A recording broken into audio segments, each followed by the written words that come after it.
로마서 6장 15절에서 13절 말씀 읽어보겠습니다. 그런즉 어찌하리요? 우리가 법 아래 있지 아니하고 은혜 아래 있으니 죄를 지으리요? 그럴 수 없느니라. 너희 자신을 정으로 내주어 누구에게 순종하든지 그 순종함을 받는 자의 종이 되는 줄을 너희가 알지 못하느냐? 혹은 죄의 정으로 사망에 이르고 혹은 순종의 정으로 의에 이르느니라. 하나님께 감사하리로다. 너희가 본래 죄의 종이더니 너희에게 전하여 준 바 교훈의 본을 마음으로 순종하여 죄로부터 해방되어 의에게 종이 되었느니라. 너희 육신이 연약함으로 내가 사람의 예대로 말하노니 전에 너희가 너희 지체를 부정과 불법에 내주어 불법에 이른 것 같이 이제는 너희 지체를 의에게 종으로 내주어 거룩함에 이르라. 너희가 죄의 종이 되었을 때에는 의에 대하여 자유로웠느니라. 너희가 그때 무슨 열매를 얻었느냐? 이제는 너희가 그 일을 부끄러워하나니 이는 그 마지막이 사망이니라. 그러나 이제는 너희가 죄로부터 해방되고 하나님께 종이 되어 거룩함에 이르는 열매를 맺나니 그 마지막은 영생이라. 죄의 삭은 사망이요 하나님의 은사는 그리스도 예수 우리 주 안에 있는 영생이니라. 아멘. 이 말씀을 여기에 있는 15절부터 말씀을 가지고는 절대 이해가 안 되죠.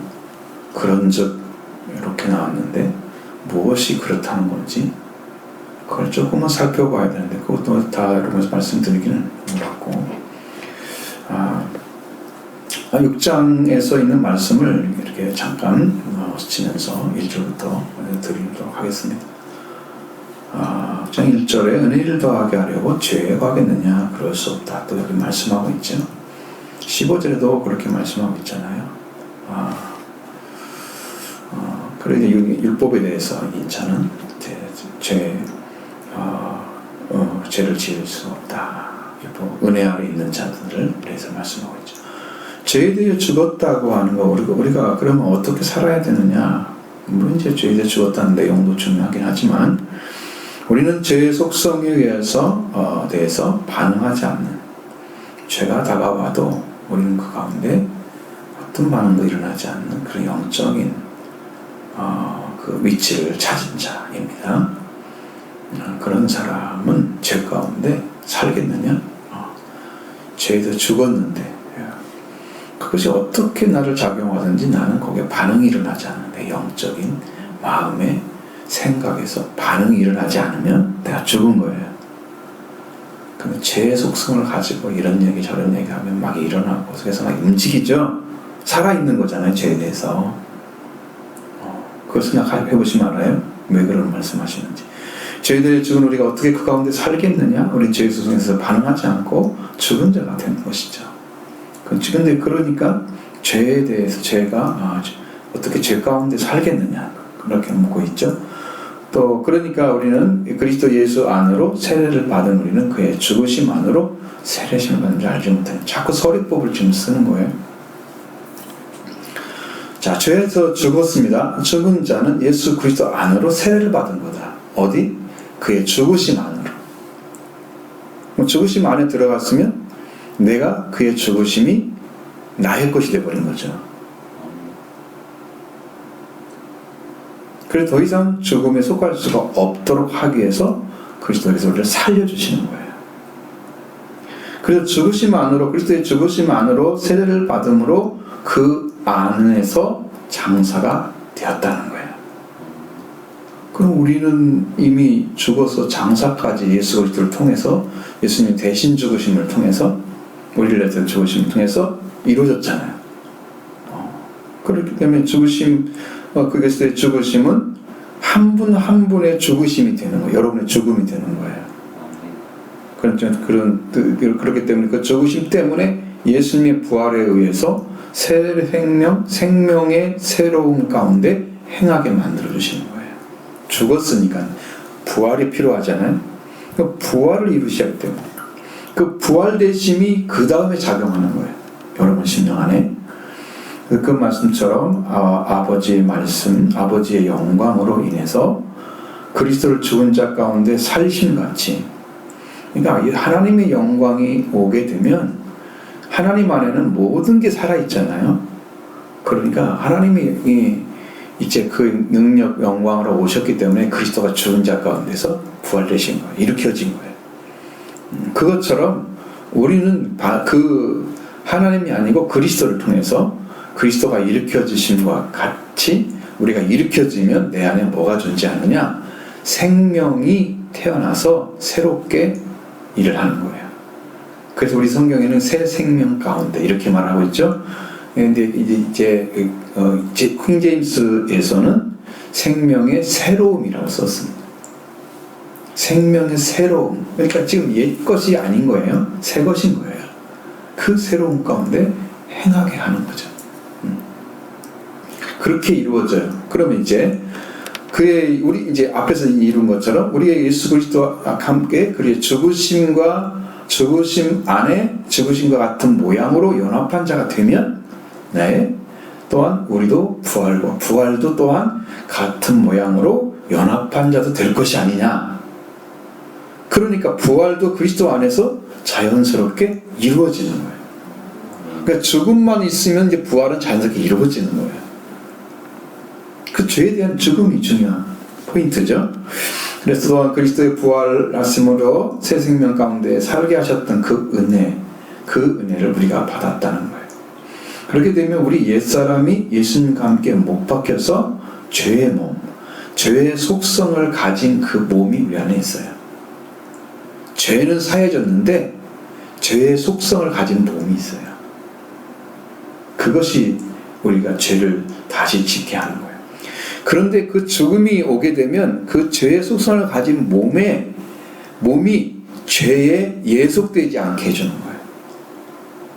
그래서 걔를 따라갈 의의가 없는 거예요. 의미 자체가 없는 거예요.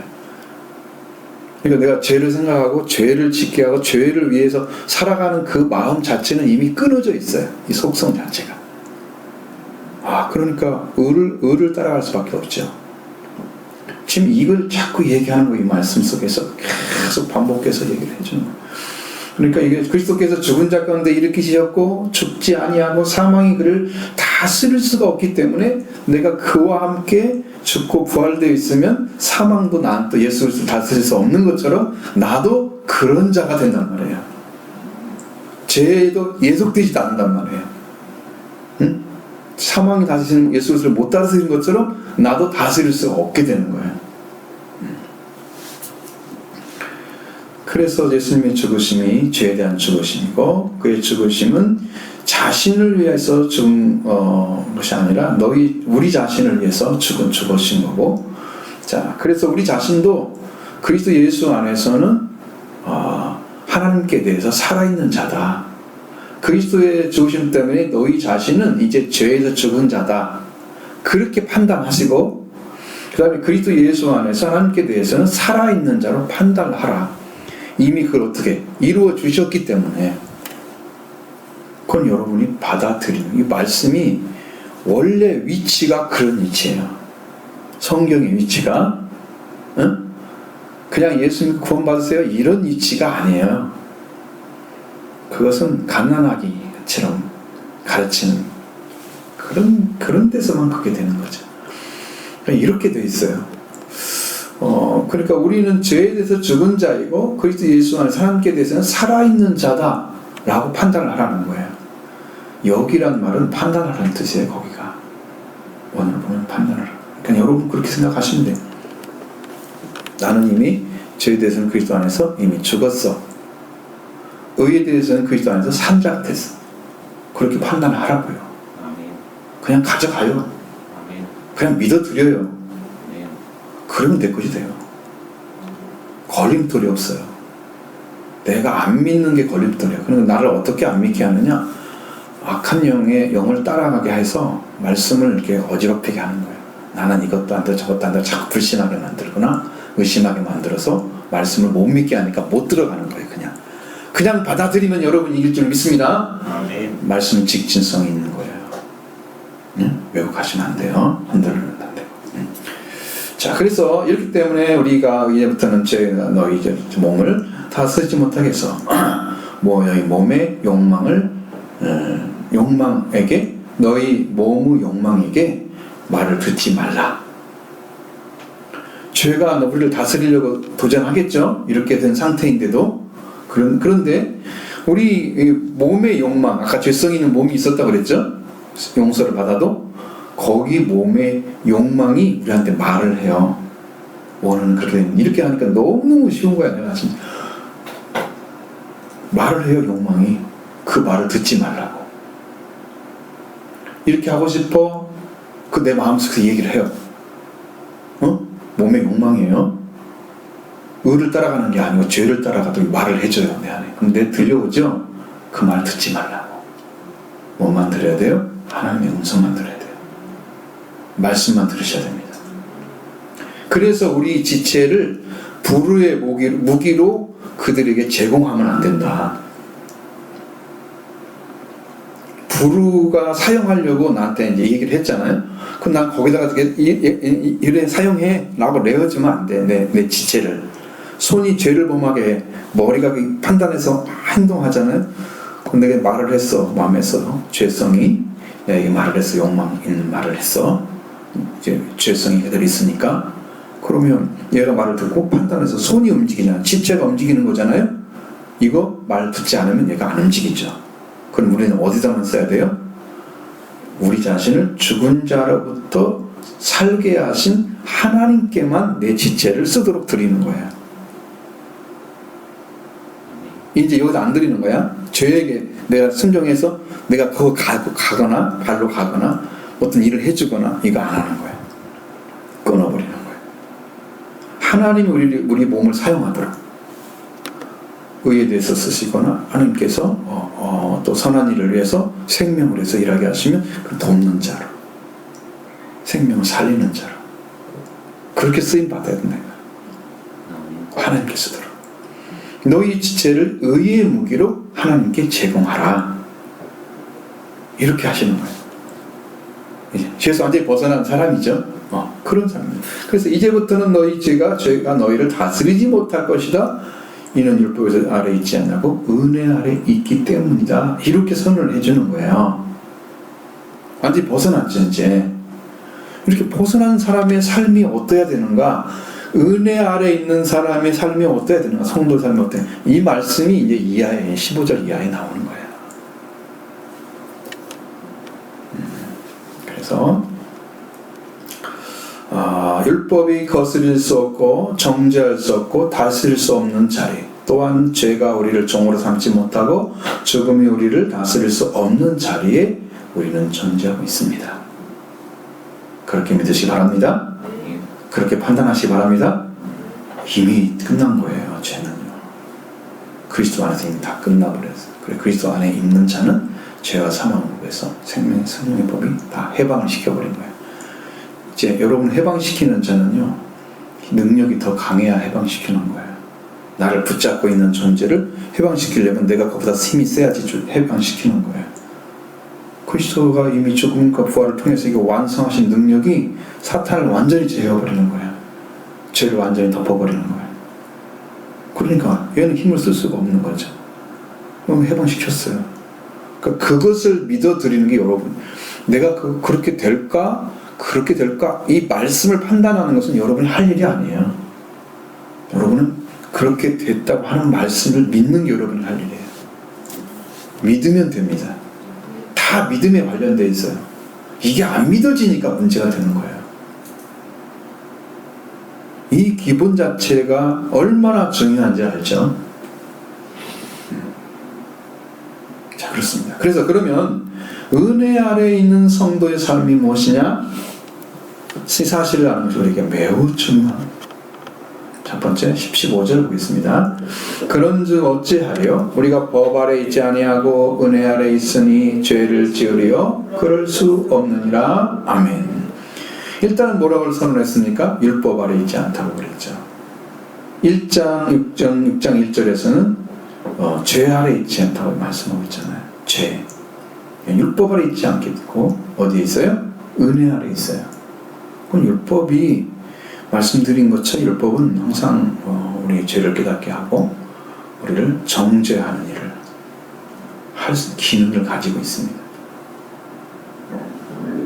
그래서 제가 무엇인가를 딱 알려주게 되면 율법을 통해서 회개할 기회를 얻게 되는 거예요. 정죄의 기능은 회개를 위해서 존재하는 거예요. 일단 정죄라는 것은 죄가 있다는 것을 알아야 되기 때문에 정죄가 있어야 돼요. 여러분이 죄가 있다는 걸 모르면 그리스도가 필요가 없어요. 나를 위해서 왜 속죄를 해줘? 왜 죽고 부활하신다고 계속 얘기해줘? 나와 상관이 없는 일이 되어버리는 거예요. 죄가 없는데 뭐가 그리스도가 필요해요? 세상 사람들은 양심적으로 살면 되지 저거 뭐가 필요해요? 내가 죄 짓지 않았는데? 그렇게 생각하는 거예요. 그러니까 차원이 다른 거죠. 그런 차원에서는 논하면 안 됩니다. 자, 일단 이제 이 말씀이 좀 어렵기 때문에 제가 이렇게 율법을 우리가 율법을 했지 않냐고 은혜 아래 있으니 죄를 지을까? 그렇지 않다. 킹제임스 버전 함정으로 읽으면 이렇게 됩니다. 그런즉 어떻게 하리요? 우리가 율법 아래 있지 않냐고 은혜 아래 있으니 죄를 지어도 된다는 말이냐? 결코 그럴 수 없느니라. 자, 율법 아래 있지 않냐고 은혜가 있다고 하면 죄를 지어서 계속해서 은혜가 있기 때문에 괜찮다. 결코 그럴 수 없다는 거예요. 은혜 아래 있는 성도는 죄를 짓는 생활을 하지 말아야 된다는 거예요. 죄의 방향을 잡으면 안 돼. 은혜 아래 있는 성도는 하나님과 관계를 깨뜨리는 생활을 하지 않아야 된단 말이에요. 신앙생활하면서 예배 좀 중대하게 여기고 말씀 듣는 것 중요하게 여기지만 하나님과 관계 회복이 이루어진 것에 대해서는 별로 신경을 쓰지 않아요. 그것이 중요한 일인데 그 일은 중요하지 않아요. 여러분의 신앙이 어디에 달려 있습니까? 말씀을 통해서 하나님 관계가 회복되는 달려 있는 건데 거기에 들어가야 일단 어떤 일이 시작돼. 근데 요거는 중요하고 말씀 듣는 것만 중요해요. 여기는 안 된다는 말이죠. 그럼 자기 신앙을 다시 생각해봐야 돼요.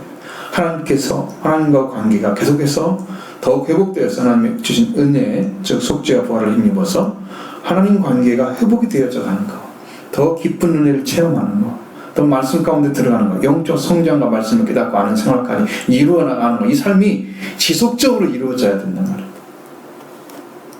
죄를 짓는 건 생각할 수가 없는 일. 이런 생활로 신앙으로 다가가지 않는 삶, 말씀에 순종하지 않는 생활, 말씀을 받으면서 마치 마태복음 25장에 나오는 한 달란트 받은 그런 종과 같이 받은 성령 은혜를 나가서 땅에 묻어버리는 그런 삶을 살면 안 되는 거예요. 오늘 들은 말씀 오늘로 끝이야. 그리고 생각도 안 나, 기억도 안 해봐. 소화도 하나도 안 됐는데 밥을 먹었다고 생각하는 거예요 지금. 응? 그럼 그 말씀이 소화되도록 어떻게 하나님께 나가서 이 말씀이 무슨 말씀인지 도대체 안 들리면 들 때까지 들어봐야지.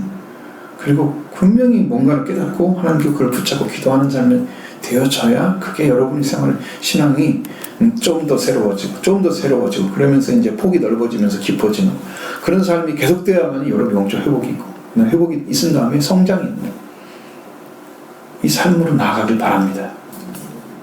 죄를 짓는 자는 은혜를 알고 짓는 죄라고 하면요, 이건 고범죄가 됩니다. 고의적인 범죄죠. 이 고범죄는요 용서를 못 받습니다.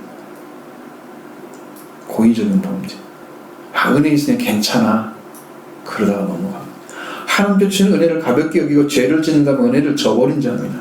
은혜를 자각하지 않고 죄를 지었다면 은혜를 짓밟는 자, 그리스도를 십자가에 다시 2번 못 박는 은혜를 배신한 죄가 됩니다.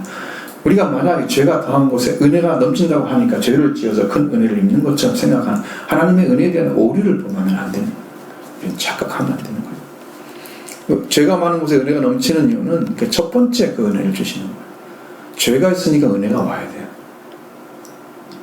죄가 있다고 해서 은혜를 주셔가지고 죄사함이 이루어지고 이 은혜를 계속 입혀줬는데 이 입혀진 이 은혜를 더럽히게 돼버리게 되면 죄를 짓는 거잖아요. 그게 그러면 이 주님이 허락하신 은혜를 짓밟게 되기 때문에 이것은 하나님 허락을 안 하죠. 그래서 은혜 안에 성령 안에 들어갔다가 타락하면은 다시는 회복할 수가 없게 되는 거죠. 그게 법이에요. 법을 어기면서 하나님은 일하지 않습니다. 완전하게 그걸 깨닫게 되기가 너무 힘들어요.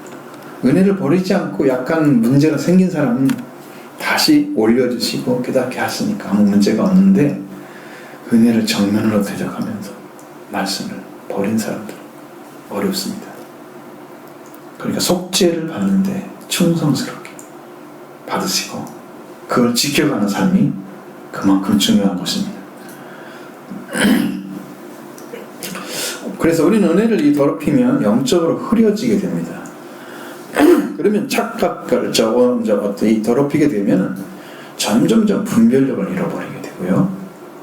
그렇게 되면 은혜의 자리에서 떨어지게 되는 거예요. 성경은 내려온다 그러잖아요. 내려오게 되는 거예요. 그 은혜에서 내려져. 하나님께 이렇게 값없이 여러분 무슨 아무것도 받지 않고 그 영광의 자리에 딱 찾아주셨는데 이것이 귀한지를 몰라. 그러니까 자기 마음대로 살면서 죄를 지어. 너 여기에 자격이 없어. 내려와. 그럼 옛날 율법 아래 다시 또 와버리는 거예요. 그 사람은 율법의 생활을 해야 돼. 다시 회개될지 안 될지는 알 수 없어. 그게 법입니다. 그러니까 여러분 그 자리에 들어가지 않기 위해서 은혜 아래 있는 자, 율법 아래 있지 않고 이제 은혜 아래 있는 자는 죄를 지지 말아야 된다 하는 것을 가르쳐주고 있습니다. 우리는 우리 자신을 종으로 내주어서 누구의 순종하든지 그 순종을 받는 자의 종이 되는 것이죠. 자, 16절 말씀입니다. 너희 자신을 종으로 내주어 누구의 순종하든지 그 순종을 받는 자의 종이 되는 줄을 너희가 알지 못하느냐. 혹은 죄의 종으로 사망에 이르고 혹은 순종의 종으로 의에 이르느니라. 아멘. 자, 여기서 이제 종에 대한 얘기 계속 나오잖아요. 여기는 이 종이란 말을 이 16절에는 없어요. 근데 뒤에 계속 그런 내용이 나오기 때문에 그 종이란 말을 계속 쓰는 거예요. 앞에다가 미리 갖다 써버린 거죠. 원어는 없어요. 자, 그러니까 여기는 종이에요. 자신을 종으로 내어준다 그러는 거죠.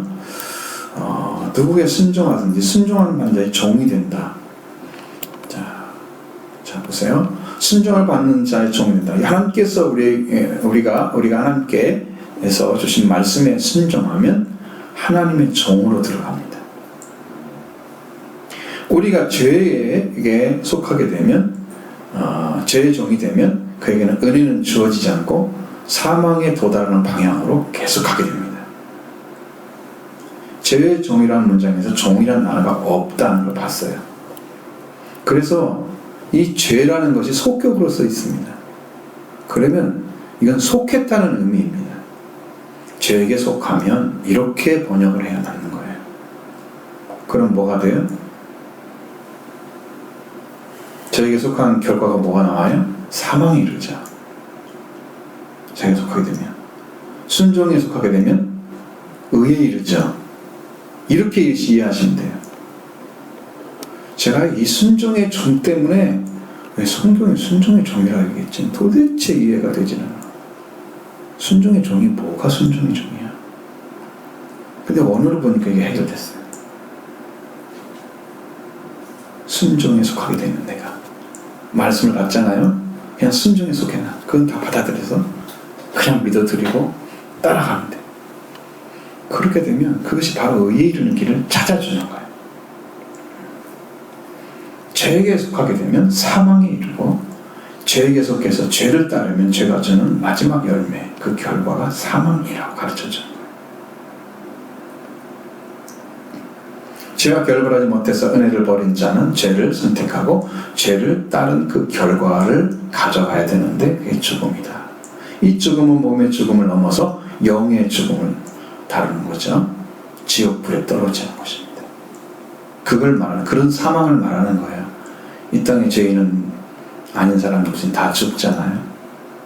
예수님 오실 때 빼놓고 우리가 하늘에 올라가는 그거 빼놓고 이 땅의 사람 다 죽죠. 그러니까 순종의 종으로는 순종에 속하면 의로움에 도달하게 되고 순종의 삶이 이루어지면 그 은혜에 점점 깊이 들어가서 나중에 단단한 식물을 먹어요.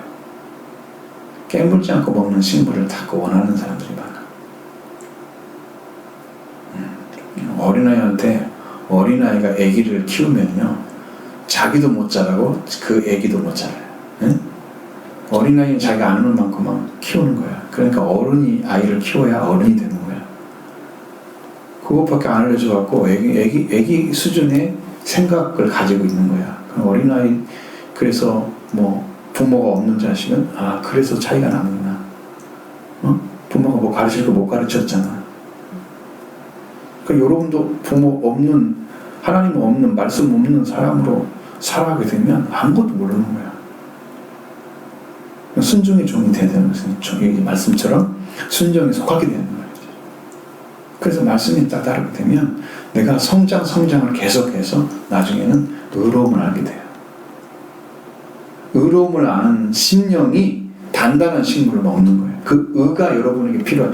의가 없이는 하나님이 우리를 아들이라 받아들이지 않으시니까 방향이 그렇게 됩니다.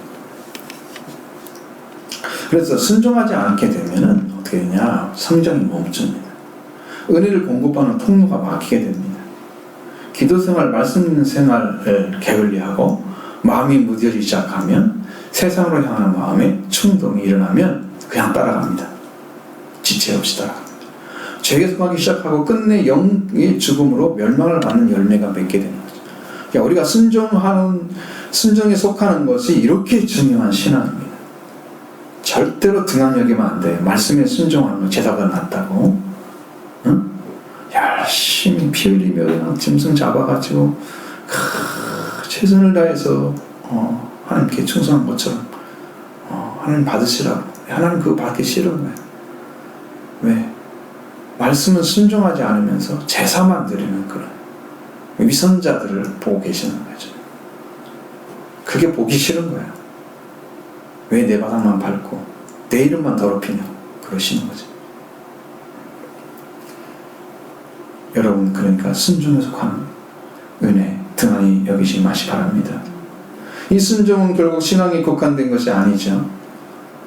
왜? 여러분이 그 순종이 마음에서 일어나서 말씀에 순종하게 되면 교회를 이제 살리는 일을 하는 거죠. 내가 교회에 어떻게 봉사하지? 교회를 어떻게 살려야지? 어떻게 우리 교회를 부흥시켜서 하나님 영광을 올려드릴까? 이렇게 생각이 커지는 거예요. 그래서 교회에 해야 할 일이 뭔가를 찾아보는 거예요. 그런 신앙을 성장하셔야 됩니다.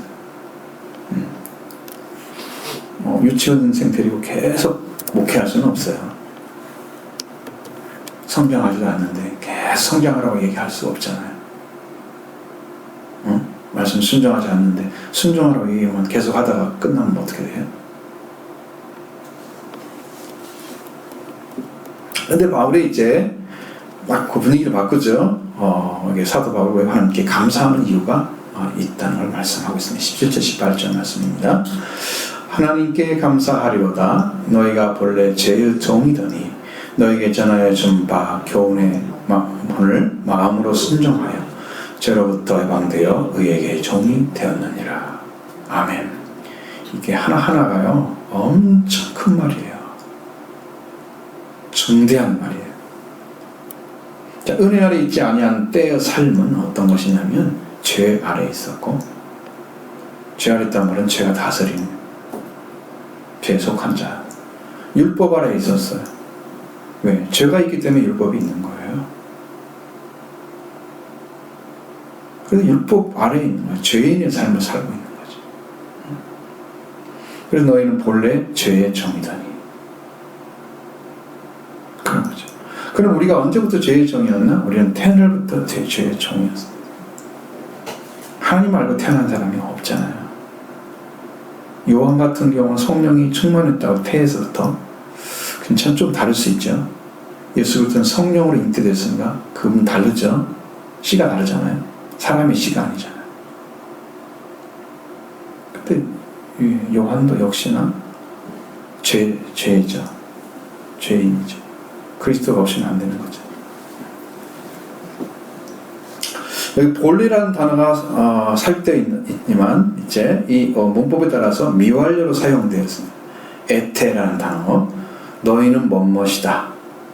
에이미가 이렇게 바뀌어서 이 동사시절과 미완료 능동태 2인칭 복수로 되어 있습니다. 그게 무슨 말을 하려고 하느냐면 너희는 아직도 죄의 종이다 이 말을 하고 있는 거예요. 본래 죄의 종이란 말이 그런 말이에요. 너희는 아직도 죄의 종이다. 미완료니까 저희 종이 끝나지 않았어. 죄의 종의 자리를 끝나지 않고 있는 거예요. 그게 본래 죄의 종이더니 라고 써있는 거예요. 자, 하나님께 감사하는 이유가 뭘까요? 죄의 종인 사람이 너희는 아직 죄의 종이었다. 그런데 너희에게 전하는 이 가르침의 원형을 마음으로 순종하여 죄로부터 회복되어 의에게 종이 되었기 때문에 그는 하나님께 감사한다고 말하고 있습니다. 이게 한마디 한마디가 너무 큰 거잖아요, 여러분. 자, 그래서 바울은 자신이 예수 그리스도 계시로부터 받는 변하지 않는 복음, 예수 그리스도의 직접 받은 이 복음, 이것을 그대로 마음에 순종하게 되면, 여러분이 받아서 순종하게 되면 죄로부터 해방되어서 의에게 종이 되었다고 외치고 있는 거예요. 그러니까 바울이 전한 복음을 그대로 받아들이기만 하면 바로 일이 끝나는 거예요. 죄 문제는.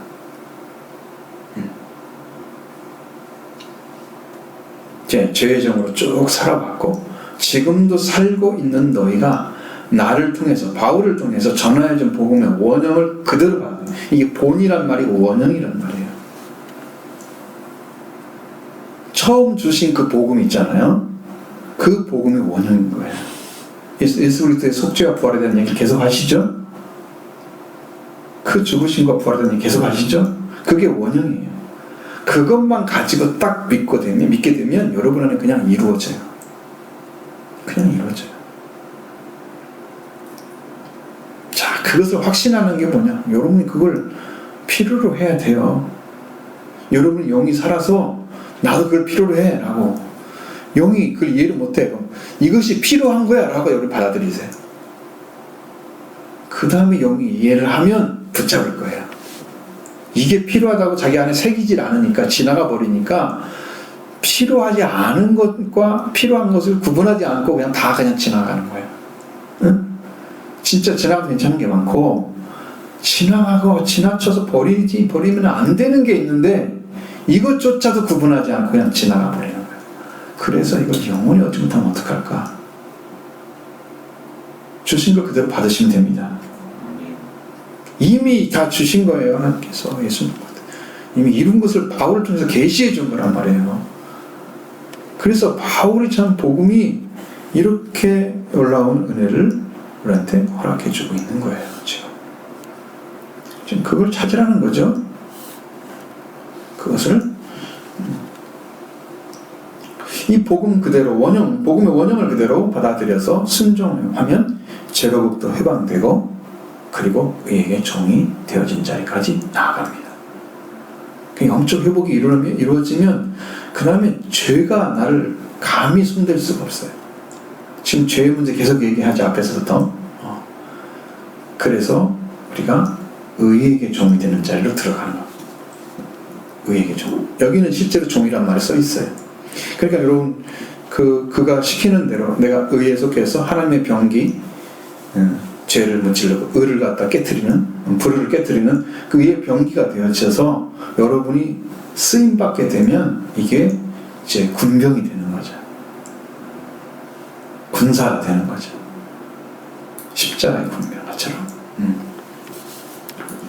그래서 하나님께 감사할 조건이 되었습니다. 바울에게는. 그 참으로 하나님께 감사드리고 또 감사드려야 할 은혜가 거기에 기록이 되어 있습니다. 계속해서 죄의 종으로 살아왔던 우리를 죄로부터 해방되는 은혜를 바울에게 주신 복음을 통해서 실제로 그 원형의 복음, 그리스도의 십자가 부활을 마음에 받아들여서 순종하면 우리는 죄로부터 해방이 됩니다. 이 복음이 우리에게 들어와서 이루어지는 그 놀라운 사실을 기도를 통해서 여러분 제가 이제 성령으로 확증을 받게 되면 속죄가 이루어지고 죄로부터 해방돼서 의에게 종이 되는 삶이 이제 오는 거죠. 그러면 이것은 어떻게 하느냐? 이건 간접적으로 들어서는 몰라요. 그리고 여러분이 깨달아서도 몰라요. 성령이 가르쳐주면 그때 알아요.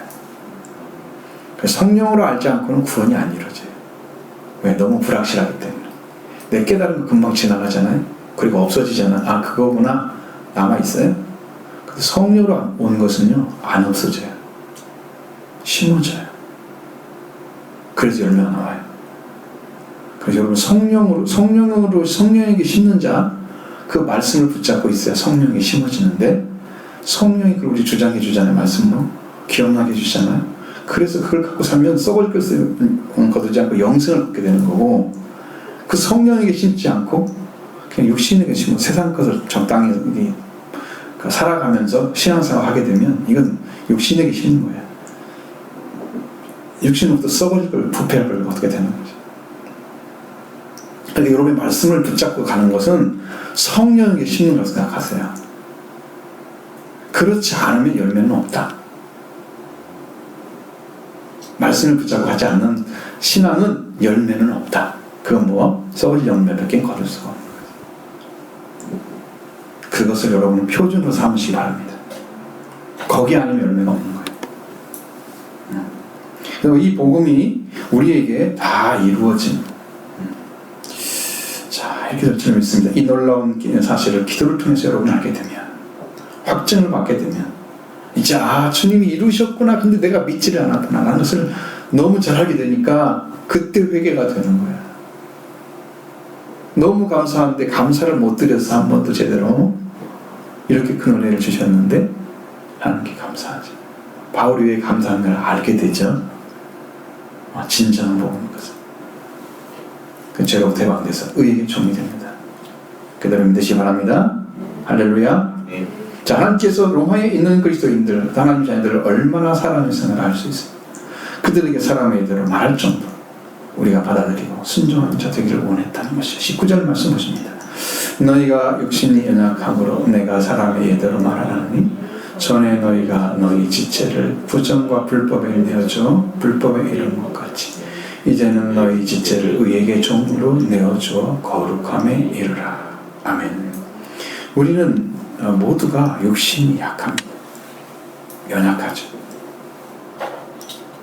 육신이라는 단어는 우리 성경에서는 육이라고 자꾸 번역하거나 육체라고 번역, 이제 또 몸이라고 번역하는 단어는 좀 다르게 하죠. 거기는 소마라는 단어 쓰니까 어떤 그 비슷한 단어를 많이 씁니다. 바울은 이제 사람에 대해서, 인간에 대해서 쓸 때 살크스라는 단어를 씁니다. 소마라는 단어를 씁니다. 살크스는 살이라는 단어를 그거 가지고 육이라는 말을 쓰고요. 소마는 몸이라고 씁니다. 이 두 가지를 쓰죠. 이건 긴밀한 관계 안에 쓰여지고 있습니다. 살크스는 바사르와 한 가지로 동물 또는 사람의 육체, 육의 일을 가리키고 있습니다. 인간의 육의 일. 신체 그것 또한 사람 그것을 나타내는 말로 쓰여집니다. 사람 그 자체, 신체 그 자체 이렇게 쓰는 거죠. 근친자 8천 이내의 일가구치를 나타낼 때 육신이라고 쓰기도 합니다. 육이라고 쓰기도 합니다. 또 육은 육적인 삶이나 혹은 마음, 영에 대조되어서 밖에서 관찰할 수 있는 겉 모양을 가리키기도 합니다. 실제적인 육이죠. 보이는 육이죠. 겉사람을 말할 때도 씁니다. 자, 여러분 겉사람은 부패하나? 계속 부패가 일어나죠. 몸이 점점 쇠약해지고 그래 되죠. 영은 안 그렇죠. 영이나 마음에 대해서 대조되는 용어입니다. 이 육이란 단어가 자, 단순한 것이 아니죠. 그러니까 우리는 육체의 연약함을 가지고 있어요. 사람의 육체의 성격입니다. 그 몸의 일부분을 말하는 것이 아니라 사람 자체를 가리킬 때 육적인 성격이 문제가 되는 경우도 있습니다. 하나님은 영이시고 능력이신데 그래서 육인 인간은 약하고 무력한 존재로 나와 있고, 그러니까 우리가 육신을 입고 살긴 하지만 육정을 가지고 싸우는 게 아니에요. 육신의 무기는 없어요. 견고한 성이라도 무너뜨리는 강한 능력은 그게 하나님의 말씀입니다. 육은 인간의 불완전한 한계성의 표현을 가리킵니다. 그러니까 인간의 연약함 때문에 하나님께서 아들을 보내서 실제로 죽이시고 그 일을 하신 거예요. 왜? 사람이 그걸 도달해서 율법을 지키고 돌아올 길이 없어요. 자기 죄밖에 모르는데 그거 가지고 용서받으면 다시 죄를 짓고 용서받은 죄를 짓고. 그러니까 반복적이잖아. 율법은 완전한 게 없어요. 끝이 나야 그 다음에 앞으로 가는 게 있는데 끝이 안 나니까 앞으로 갈 수가 없어요. 그럼 율법을 했는 자는 계속해서 반복적인 거예요. 그 삶이. 자, 그 다음에 인간은요, 지식에 있어도 불완전합니다. 판단에 있어도 그렇고 의지에 있어도 한계가 있습니다. 어느 순간 의지가 강한 사람일지라도 어느 순간 포기하고 싶은 마음이 올 때도 있어요. 강하게. 너무 상대가 강하면 아마 그쪽도 생각할 거예요. 근데 우리는 포기하면 안 됩니다. 왜? 하나님 우리를 포기하지 않는 한 여러분도 포기하지 마십시오. 그게 문제. 그렇기 때문에 육신은 연약하다는 말은 사실이죠.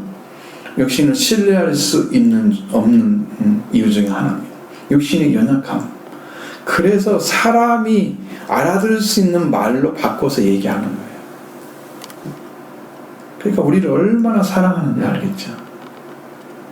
결단코 이 말씀을 이해해서 받아들여서 순종함 이루어서 의에 이를 때까지 가게 만들어야만 되는 거예요. 이 말씀은 이전에 너희가 너희 지체를 부정과 불법에 내줘 불법에 이르렀다고 말하고 있습니다. 우리가 우리 지체를 내줘야 할 것은 우리의 주인이신 예수 그리스도께 내줘야만 정상인 거죠. 내 주인이니까 우리 지체를 내 지체를. 우리가 그러기 전에 그리스도에 내줘야 하는 자리에 돌아오기 이전의 삶은 어땠어요? 너희가 너희 지체를 부정과 불법에 내주었다 그랬어요. 그럼 불법에 이르렀다. 그럼 부정은 여기서는 방종스러운 방탕함을 가리킵니다. 그러니까 이교도들이 살았던 삶을 지금 지적하는 거예요. 그럼 과거에 여러분 어떤 삶을 살았는지 보시면 돼요. 내가 하나님 말씀을 순종해 살았나? 소극적으로 보이는 거죠. 불법은 법이 없다는 의미야. 법이 없음을 의미하는 무법과 같은 뜻입니다. 이 부정은 방종스러운 방탕함, 불법은 법이 없음을 의미하는. 거기에 그 법이 없는, 그러니까 법이라는 것은 어떤 기준이잖아요. 삶의 방식의 기준이잖아요. 이렇게 해라. 이거 넘어가면 안 된다. 이렇게 딱 세워놓잖아요. 그러니까 그 기준이 없는 내가 하는 것이 기준인 거야. 내 주관이 기준인 거야. 무법이라는 말, 불법이라는 말은 내가 하는 것이 옳은 거야. 다른 사람 말하지 마. 그건 네 법이야. 나는 법이 없어. 내 행동은 내가 알아서 하는 거야. 지금 현재 그런 삶을 많이 살고 있죠, 사람들이. 그냥 세상의 법에 그냥 저촉되지 않으면 다 괜찮잖아요. 그런 삶을 살아가죠. 이런 삶은 주님께 돌아오기 이전에 살았던 삶입니다. 그래서 부정과 불법에 내줘서 우리가 살아가는 삶은 이방 종교, 이교도들의 삶의 특징이었습니다. 여러분도 교회에 오기 전에 삶은 어떻는지 보여주시면 됩니다. 방종스러운 방탕함과 법이 없이 살아가는 생활을 계속 하다가 그들이 얻은 것은 불법에 이르렀다. 다른 것이 없습니다. 결국 법 없는 삶을 살아서 죄도 모르고 사는 거예요. 그러나 이제는 너희가 지체를 의에게 종이 되어서 거룩함에 이르라고. 예전의 삶은 어땠어요? 은혜 아래 있기 전의 삶은 그냥 법 없는 삶이었어요. 방탕한 삶이었어요. 그 자체가. 하나님 없이 그냥 제가 원하는 대로. 제가 어렸을 때 이런 생각을 해보면 약간 그런 것이 있었던 것 같아요. 청년 때. 그런 거. 완전하지 않잖아요. 복음에 대한 이해도 완전하지 않고. 그러니까 적당히 이렇게 해도 괜찮은 것처럼 이렇게 오버되는 그 삶을 살았던 것이 기억이 남신 나는 거죠. 야, 이것이 바로 이 방종스러운 삶인 거예요. 여러분은 그런 거 안 해봤습니까? 여러분도 담배도 펴고 술도 마시고 그래봤죠? 한 번씩은 해봤을 것 같은데 안 해봤나요? 그런 삶을 살아갔어요. 그래서 이제 그런 삶에서 이제 너희 죄를 의에게 종으로 내줘라 그랬어요. 여러분 의로움이 주장하는 대로 하나님의 의가 여러분을 주장하는 대로 내어주는 삶. 과거의 삶에 매이지 말고 완전히 돌이켜서 변하는 삶을 살아가라고 명령하고 있습니다. 은혜 아래 있는 삶은 과거의 삶에 얽매이는 것이 아니라 현재의 삶에서 자기 지체를 내줘야 할 대상이 의로움이다. 의에게 나의 지체를 내주어야 하는 거예요. 의가 명령하는 대로 순종해야 됩니다. 완전한 거죠. 하나님의 의에 이르러서 이제 하나님께서 우리를 받아들이는 그 거룩한 자리를 찾아서 거기에 서서 그 삶을 잃어버리지 않고 말씀에 순종하는 삶, 말씀을 읽고 더 깊이 들어가는 삶, 기도하는 삶, 그 다음에 찬양하는 삶, 그 다음에 생명을 사하는 삶, 이런 생활들이 지속적으로 이루어지는 게 의에게 종이 되는 삶이고, 더 나아가서는 여러분이 간증이 있으면 사람들 전도할 수 있는 그런 생명을 위한 삶이 되어지는 거예요. 그렇게 나가는 거예요. 거룩함에 이르는 삶으로 방향이 딱 정해지는 거예요. 거룩함에 이르게 되면 하나님께 이른 것입니다. 완전하게. 지금 예수를 통해서 우리가 하나님께 구원이 완성된 자로서 하나님이 무슨 말씀하셔도 다 듣고 순종할 수 있는 자리까지 나아가야지, 완전한 자리 찾아져야 거룩함에 이른 거예요. 잘해야 되죠. 자, 분명하게 우리가 자기의 지체를 누구에 내주느냐, 누구의 종이 되어 살아가고 있느냐과 밀접하게 관계되어 있는 거예요. 부정과 불법, 아니면 의로움인가? 여러분 어느 방향을 잡고 살고 있습니까? 이거 상관없이 살고 있습니까? 내 방향이 어딘지 하나님이 아니면 아니겠죠? 하나님이 아니면 아닌 거예요, 그냥.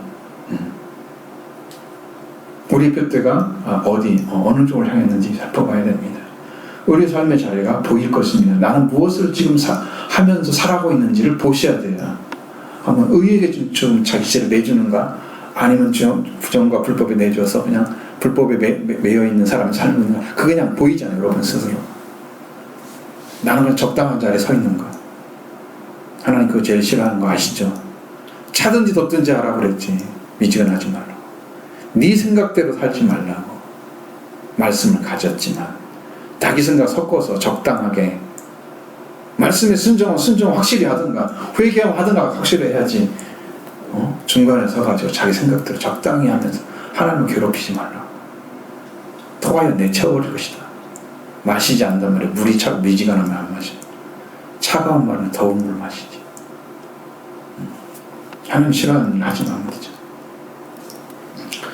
자, 우리 분명한 사실은 죄의 정의에 대해서 자유롭게 살아가고 있는 것입니다. 20절 말씀입니다. 너희가 죄의 종이 되었을 때에는 의에 대하여 자유로웠느니라.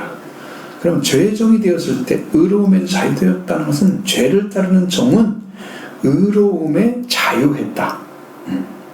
죄의 종은 죄라는 주인에게 충성하고 자신의 지체를 내주는 삶을 살아가고 있는 것입니다. 그러나 의로움을 주시는 주님이 돌아오지 않았기 때문에 의로움에 대해서는 자유로운 삶을 살았어. 의가 명령해도 절대 따를 수가 없는 자리. 응? 그런 자리예요. 이렇게 은혜에 속하지 아니한 자의 삶은 자신의 소속된 죄에게 충성하는 삶입니다. 죄에게 속해서 있으면 자기 지체를 죄에게 내주는 삶을 사는 결단으로 자기 자신에게 어떤 결과가 온다는 걸 알지 못하는 무지한 삶을 사는 거예요. 그 삶의 결과가 무엇입니까? 바로 21절에서 말씀하고 있습니다. 같이 보십니다. 너희가 그때에 무슨 열매를 맺었느냐? 이제는 너희가 그 일을 부끄러워하나니 이는 그 마지막이 사망이니라. 아멘. 너희가 너희의 죄의 종이 되었을 때 의에 대해서 자유로웠다 자였던 너희가 그때 무슨 열매를 맺었느냐? 그렇게 살아온 삶의 결과가 무엇이냐? 이제는 너희가 그 일을 부끄러워하는데 그 마지막이 사망이라는 사실을 알게 되었기 때문에 부끄러워하는 거예요. 그 사실도 모르는 거예요. 결과가 어떻게 나올지를 모르면 예측도 안 되는. 그래서 성경에는 원시치 못한다는 말씀하시잖아요. 멀리까지 내다보지 않아. 하나님 나라에 이를 때까지 내다볼 수 있는 눈이 원시예요. 멀리 볼 수 있는 눈이에요. 원시지 못한 그걸 보러 볼 때. 뭔만 봐요? 근시. 여기 앞에지만 보는 거예요. 내 삶의 현재만 보는 거예요. 장래를 보지 못하는, 원시지 못하는 삶이죠. 그런 삶을 얘기하는 거예요, 여기서. 그 자유롭게 살았을 때, 의에 대해 잘 살았을 때, 그건 현재 죄에게 종이 된 사람이잖아요. 그러니까 그 사람은 근시적인 거예요. 현재의 삶만 충실하면 되는 거죠. 내일은 몰라. 난 알 수가 없는 거야. 당연히 알지 못하지. 그러니까 하나님 믿는 거잖아요. 하나님도 안 믿으면서 내일은 몰라. 내 마음대로 살 거야. 죄에 대해서 속해가지고 죄의 종이면서 의에 대해서는 자유로운 삶을 살고 있잖아요. 그 일이 부끄럽게 보이는 사람은 지금 뭘 봤다는 거예요? 그 끝이 사망인 걸 보고 있는 거예요. 그래서 그 자체가 보이기 때문에 이 삶을 살면 안 되겠구나. 부끄러운 거야. 내가 이렇게 살았네.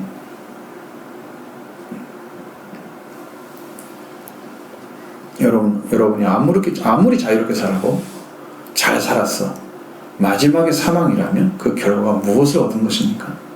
삶의 결과가 무엇을 얻었습니까? 969세로 천년가운 세월을 살았던 무드셀라 무엇을 남겼으며 무엇을 얻었습니까? 그런 성경은 그의 그 많은 나이 가운데 쓸 수 있는 성경 구절이 없었습니다.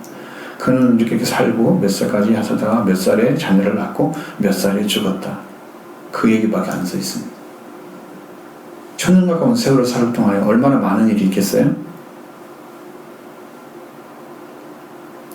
그리고 노아 홍수 때 그는 죽었습니다. 일반 동물과 함께 똑같이 멸망의 자리에 섰죠. 장수가 복인가요? 죄를 안 짓고 의를 행할 때 복인 거예요. 죄가 더 쌓여가지고 더 깊은 죄에 들어가는 건 복이 아니죠. 장수가 복이 되는 것은 하나님과 관계 안에서 주신 말씀에 살아갈 때 복이 되는 거예요. 다른 사람은 의를 행하면서 보여줘. 저 사람 보니까 내가 정말 그리스도가 있고 하나님 살아계신 걸 내가 알겠어. 그 삶을 살아주실 때 복이 되는 거지. 죄의 불을 보여주는 사람이 무슨 복이 돼. 969세 똑같지. 무드셀라. 죄의 종이 되었을 때 의에 대해 자유로웠던 그 삶의 열매는 그 결과가 사망이었다. 그러니까 여러분은 죄의 종입니까? 의의 종입니까? 여러분 살펴보셔야 합니다. 누구에게 순종하고 있습니까? 나의 지체를 죄에게 내줍니까? 의에게 내줍니까? 여러분 스스로 그걸 알아봐야 돼요. 하나님께 드리는 시간을 살펴보시기 바랍니다. 성령이 기도하면서 하나님께 봉사하는 하나님의 교회가 모이는 예배당을 살펴보고 헤아려보세요. 무엇을 하고 있는지. 그렇지 않다면 나를 위해 시간을 다 쓰고 내가 기뻐하는지 내가 좋아하는 것 그런 거 다 한 다음에 나머지 하나님께 드립니까? 하나님의 찌꺼러기입니까?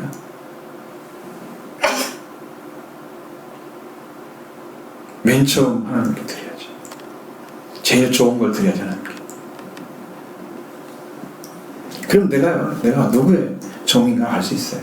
내 시간을 투자하는 만큼은 내 삶에 어떤 목적이 있기 때문에 쓰는 거예요. 그렇게 시간을. 내가 투자하는 것이 여러분 시간을 투자하는 것이 여러분의 목적인 거예요. 어쩔 수 없는 것도 있어요. 그렇지만 그런 것들을 감안해서 내가 잠을 안 자고 하나님께 드리는 것이 있어야 되거든. 그런 각오 없이 하나님을 믿는다는 거, 하나님 등한 여긴다는 거, 너무 가슴 아픈 일이에요. 깨어나셔야 됩니다. 마지막으로 은혜에 살려고 있는 자는 지체가 이제가 되어야 된다는 거예요. 이전의 삶이 되어야 되지 않고 이전의 삶에서 끊어져서 그때의 삶을 반복해서는 안 된다는 걸 성경은 또 가르쳐주고 있습니다. 22절 23절 말씀 보십니다.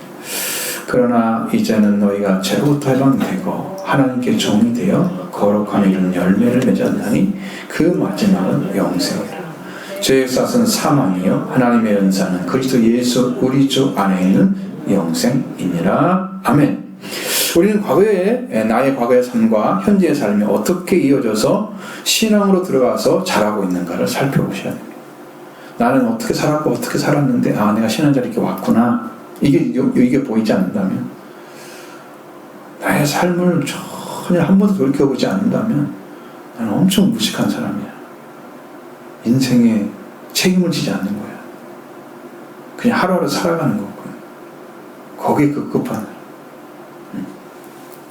우리 모두가 죄로부터 삶이 시작됐습니다.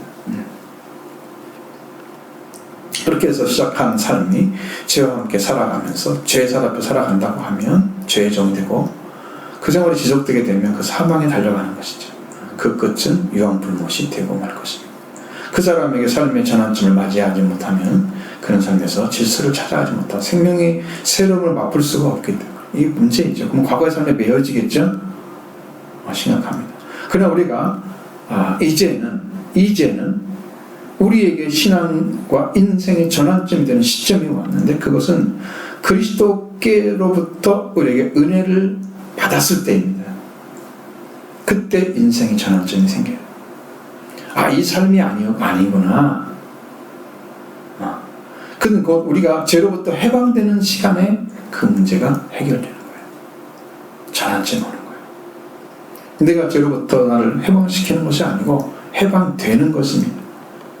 죄로부터 해방은 우리를 담당해 주시 하는 분이 있어야만 되는 거예요. 우리가 죄에게 빼앗겼던 생명을 찾으려면 죄에게 빼앗겨서 더러워진 우리의 생명을 하나님을 알지 못하는 영적 어둠 속에 지금 속해 있는데, 빛으로 오신 예수 그리스도께 나가야 그 문제가 해결되는 거예요.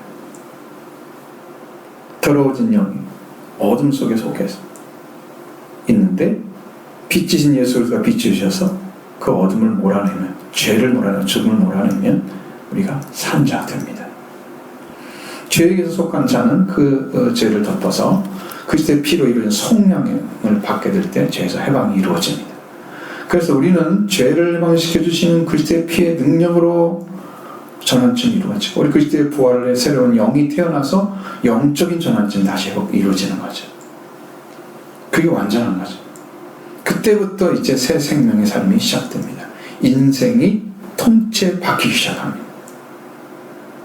불려 달려가던 인생의 수레바퀴, 하나님의 영광 나라로 방향이 돌려지며 영원한 생명으로 나아가게 됩니다. 죄로부터 해방된 것은 은혜 중에 은혜입니다. 가장 큰 은혜입니다. 이 시작이 없다면 오순절도 초막절도 없습니다. 이 큰 은혜를 여러분 주시려고 부르신 겁니다.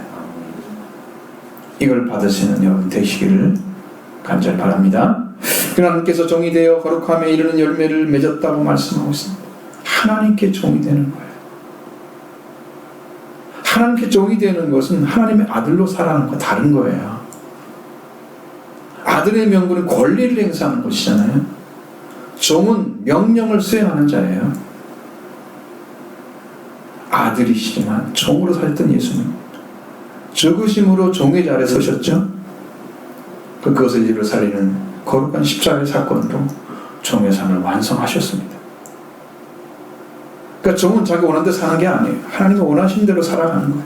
십자가를 중심으로 살아가는 생활입니다. 날마다 자기 십자가를 지어 나를 따르라 하시 말씀하신 것처럼 우리의 생활에 십자가를 지는 삶이 중심이 되는, 십자가를 지는 생활, 생명을 위한 삶, 생명을 살리는 삶으로 대전환이 이루어진 삶이 시작된 것입니다. 이렇게 바뀌어지는 거예요. 너희는 죄의 종이 아니고 하나님의 종이 돼서 거룩함에 이르는 열매를 맺으라고 말씀합니다. 하나님의 종이 되면 우리는 점점 완전히 성숙해지고 성장해서 또 성화되고 영화되고 이루어진 거룩한 삶이 이루어지게 되는 겁니다. 이런 이전의 삶은 방종스러운 삶과 법에 없는 삶을 살았던 무질서한 삶이요, 하나님의 종이 돼서 십자가를 지고 있음을 따르는 삶으로 거룩함 이름으로 바뀌어진 거예요. 삶이 전환점이 와야 돼요, 여러분도. 그러한 생활은 마지막이 영생이다. 우리가 이런 삶을 살아가기 위해서 이렇게 그리스도를 믿고 살아가는 생활, 그 가운데 제 과거의 삶의 얽매임, 그 죄로부터 해방돼서 이루어진 이 복이 복과는 바꿀 수가 없는 거예요. 이 복은 그 무엇과 바꿀 수가 없는 복입니다. 우리를 그렇게 영생으로 이끌어 주시는 하나님의 은혜입니다.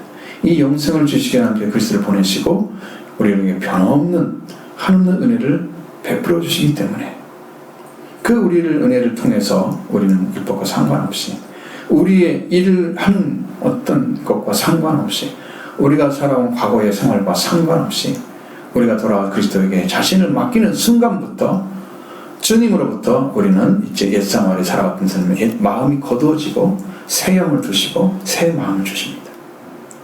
여러분이 할 일은 그리스도가 주신 은혜를 받는 것밖에 없어요. 그것이 이루어지게 되면 이제 내가 하나님께 봉사하는 삶이 이루어지기 시작하는 거예요. 그러니까 교회가 왜 안 돌아가느냐? 이 은혜를 누리지 못하기 때문에 안 돌아가는 거죠. 이 은혜를 누리게 되면 여러분 자연스럽게 하고 싶어요, 교회를. 하나님 뭘 봉사하지? 뭐 시키는 게 아니에요.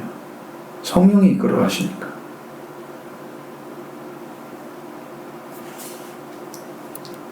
그래서 과거의 삶과 완전히 단절시키고 새로운 영적 삶을 살도록 인도해 주신 이 거룩함이 이러는 거예요. 우리는 지금 그 은혜를 받고 살아가는 자리에 초청을 받은 것입니다. 이제 그 택함을 받는 자를 들어오도록 이 교회에 오게 된 거예요. 여러분 기억하십시오. 이사야 55장 1절에 오라 너희 목마른 자들아 물로 나오라. 돈 없는 자도 오라. 너희는 사서 먹되 돈 없이 포도주와 젖을 사라. 이렇게 말씀하고 있습니다. 너희 목마른 자들이라고 말씀하고 있죠. 물로 나오라. 아무나 오라고 하신 게 아니에요. 목마른 자들에게 오라고 하신 거예요. 목마른 자는 뭐가 필요합니까? 물이 필요하죠. 네. 자, 그래서 물을 찾습니다. 지금 교회에 오셔서 말씀이 절실하게 필요한 자들은 말씀을 찾을 것입니다. 역시나 물로 나오라 하신 여호와는 초청에 응해서 여러분이 물 있는 곳으로 나온 거예요. 이곳에서. 그러니까 여러분이 물을 찾아야죠. 말씀을 찾아야죠. 그리고 더 나은 포도주, 젖을 사야죠. 근데 돈도 필요 없고 값도 필요 없대요. 사기는 사지만 확실하게 내가 필요하기 때문에 그것을 요청하고 하나님이 값없이 돈 없이 포도주와 젖을 주십니다. 그게 은혜 아니에요? 은혜입니다. 영적인 말씀을 사는 자, 그 사람은 선택을 받게 됩니다. 그리고 영원한 언약을 허락해 주시죠. 53장 3절에 55장 3절에 너희는 귀를 그리고 내게 나와 들으라. 뭘 들으냐? 말씀을 들으라는 거예요. 하나님 말씀이 들려지면 너희 영혼이 살리라. 말씀이 안 들려지면 영혼이 살지 못합니다. 그건 목마른 자가 아니기 때문에 물을 찾은 게 아니에요. 그래서 물이 필요하지 않아. 말씀이 필요하지 않아. 내가 너희를 위하여 영원한 언약을 맺으리니 곧 다윗에게 간 확실한 은혜니라. 말씀을 듣는 것. 너희는 내가 나와서 귀를 기울이고 나와서 들으라. 계속 말씀하시잖아요. 말씀이 들려졌을 때 영혼이 사니까 그 말씀을 들려지면 그리고 기울을 전에 나와 들으라 말씀하시죠. 영혼을 살게 될 것이고 그 다음에 주시는 것이 다윗에게 허락한 영원한 언약까지 주어집니다. 그렇게 들어가야 초청을 받은 자가 택함을 받은 거예요. 교회에 나와가지고 말씀이 필요하지 않는 사람이 앉아있으면 이게 심각해요. 그죠? 여러분들 뭐 옛날에는 지나가는 사람이 옛날 동네는 그랬어요. 우리는 물이 필요하면 물도 먹을 수 있었어요. 근데 지금은 물 다 사 먹잖아요. 지금은 그런 시대잖아요. 시대고 뭐 목마르지 않은 사람이 물 사갈 일 없잖아요. 슈퍼가 가죠. 그죠? 그렇습니다. 목마르지 않은 사람이 왜 불을 가지고 가겠어요? 영적인 은혜가 필요하지 않은 사람은 찾아보지 않을 것입니다. 이렇게 초청을 받았으면 언약까지 받아야 됩니다. 그래야 선택함을 받았습니다. 그러면 영적인 무기가 있어야 되죠. 이 언약을 받은 사람은 영적인 무기를 가지고 있기 때문에 승리할 수 있습니다. 그러니까 양식이 아닌 것을 수고하지 않습니다. 썩을 양식에서 일하지 않습니다. 그게 목적이 안 되죠.